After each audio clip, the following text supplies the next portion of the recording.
গতকাল সকাল থেকে তুমুল বৃষ্টিপাত, আবার শিলাবৃষ্টি, আর তার জেরেই মাথায় হাত পড়েছে পূর্ব বর্ধমানের জামালপুর ব্লকের সাদিপুর, কনকপুর, বেরুগ্রাম এলাকার বিস্তীর্ণ অঞ্চলের আলু চাষিদের।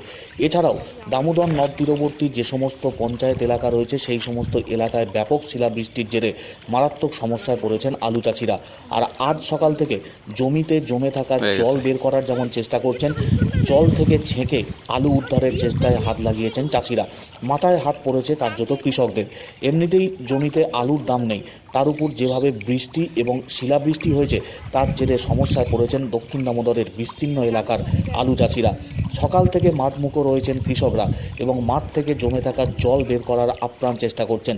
বহু চাষিরা জমিতে ডুবে যাওয়া আলু গাছ থেকে আলু কোনো রকমের বের করে উদ্ধার করার চেষ্টা চালাচ্ছেন এবং এই আলু রক্ষা করা আর কোনোভাবেই সম্ভব হবে না, এমনটাই বলছেন চাষিরা। এরপর রোদ উঠতে শুরু করেছে, এর ফলে সমস্ত আলুই পচে নষ্ট হয়ে যাবে। তাই জল থেকে ছেঁকে কোনো রকমের সেই কাঁচা আলু তোলার কাজে হাত লাগিয়েছেন কৃষকরা। বহু টাকা ঋণ করে চাষ করেছেন, কারুর সমবায় সমিতি, কেউ ব্যাংক থেকে ঋণ করে বা কেউ মহাজনের কাছ থেকে ঋণ করে আলু চাষ করেছেন। তারা কার্যত মাথায় হাত দিয়েছেন।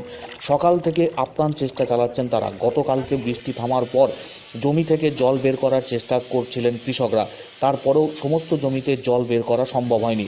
আর আজ সকাল থেকে ফের আলু জল থেকে ছেঁকে কোনো রকমে উদ্ধার করার চেষ্টা শুরু করেছেন পূর্ব বর্ধমানের জামালপুর ব্লকের বিস্তীর্ণ এলাকার কৃষকরা। ফসল উদ্ধারের চেষ্টা করছেন সকলে। এছাড়াও জারকগ্রাম পঞ্চায়েত এলাকা, জ্যোতিষিরাম পঞ্চায়েত এলাকার বিস্তীর্ণ অঞ্চলে আলু চাষে ব্যাপক ক্ষতি হয়েছেন বলছেন কৃষকরা।